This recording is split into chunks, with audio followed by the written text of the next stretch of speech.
உடுப்பியில் அப்படி என்ன சாதி பிரச்சனை நடந்தது? கனகதாசன் அப்படிங்கிற பக்தருக்காக நடசாதனபடி கிருஷ்ணரே திரும்பி நின்னாரா?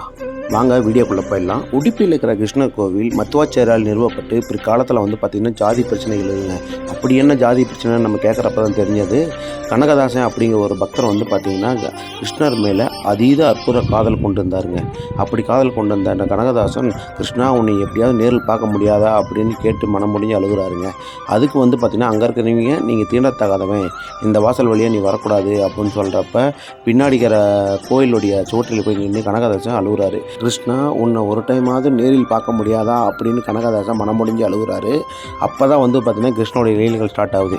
என்றைக்குமே கோயிலுடைய வாசலை பார்த்து நிற்கிறவுடைய கடவுளுடைய சிலை கனகதாசன் அப்படிங்கிற ஒரு பக்தனுக்காக கோவிலுடைய பின்புற சவுத்து பாட்டு நிறுத்தி அதனோட துளை வடிவமைச்சு கனகதாசன் அதுலேருந்து பார்க்குற மாதிரி வடிவமைச்சிருக்காரு கிருஷ்ணனுடைய லீலைகளில்.